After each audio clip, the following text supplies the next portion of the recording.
Desde su ingreso a Rímini sintió la hostilidad de sus habitantes, pero no se amilanó e intrépidamente penetró predicando por las callejuelas, atravesó las plazas y mercados, esgrimiendo como espada la palabra de Dios,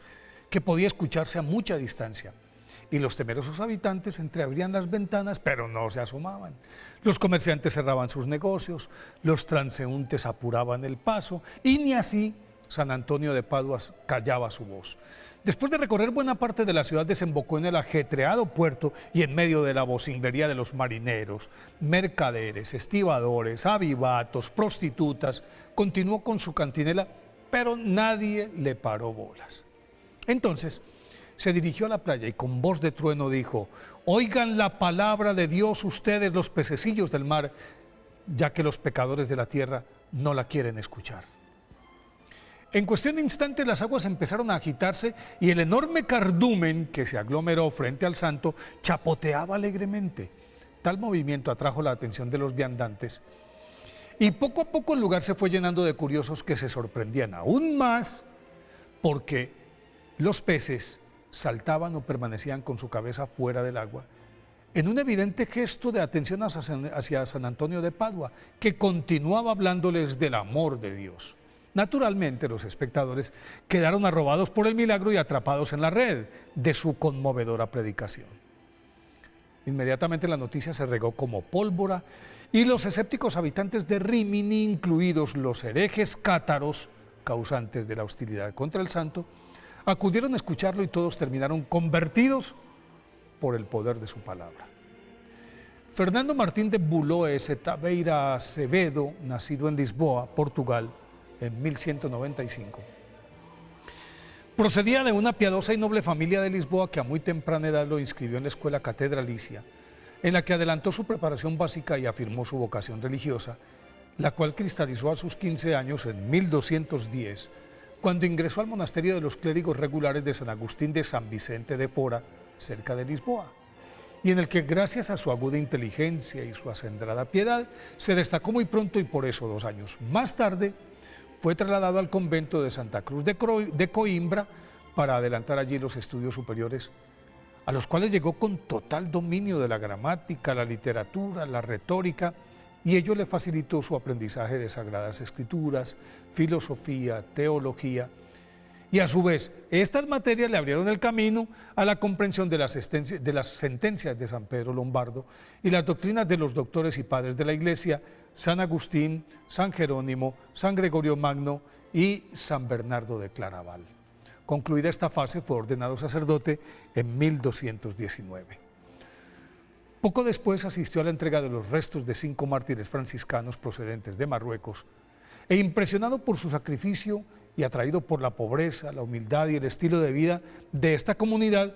decidió ingresar a la orden de los frailes menores de San Francisco con el nombre de Fray Antonio e inmediatamente viajó en plan misionero a Marruecos, pero al llegar a África se enfermó y tuvo que ser devuelto. En el viaje de regreso el barco fue empujado por una tormenta al puerto de Mesina y gracias a este afortunado accidente pudo llegar a tiempo al capítulo general de la orden reunido en Asís, y allí conoció a San Francisco de Asís, quien quedó gratamente impresionado por las dotes de San Antonio de Padua y por eso lo envió al norte de Italia. Allí, con motivo de unas ordenaciones en la catedral de Forlì, se le pidió que predicara y fue tal la unción con la que lo hizo, que su superior provincial, Fray Graciano, lo nombró predicador oficial de la orden y lo mandó a evangelizar por Lombardía, Piamonte, Emilia-Romagna, y de ahí pasó a Rímini, en donde predicó a los peces. En 1224,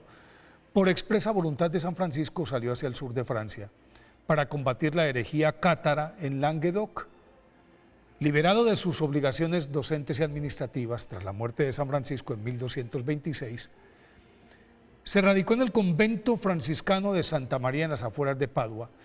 y recibió plena libertad para predicar, lo cual hizo San Antonio de Padua con fruición y al aire libre, porque en las iglesias no cabían los asistentes a sus sermones,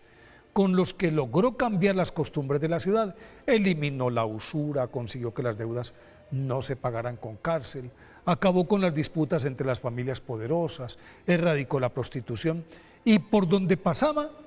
realizaba milagros de todo tipo, bilocaciones, o sea que aparecía en varias partes al mismo tiempo,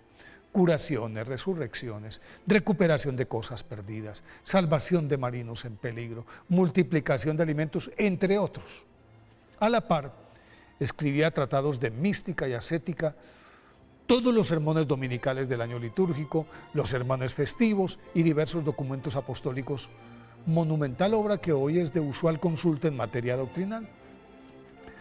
Tras predicar sin descanso durante la Cuaresma de 1231, reapareció la vieja hidropesía contraída en Marruecos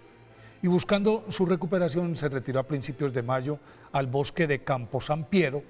pero el 13 de junio sufrió un colapso. Entonces, sus acompañantes emprendieron con San Antonio de Padua el retorno y solo alcanzaron a llegar al convento de las Clarisas Pobres de Arcella, ubicado en los suburbios de Padua, en donde murió al finalizar esa tarde. El 30 de mayo de 1232, 352 días después de su muerte, óigase bien, menos de un año, fue canonizado por el Papa Gregorio IX y en 1946 el Papa Pío XII lo declaró doctor de la Iglesia con el título anexo de doctor evangélico. Por eso, hoy día de su festividad, pidámosle a San Antonio de Padua que nos ilumine para propagar el Evangelio con vigor.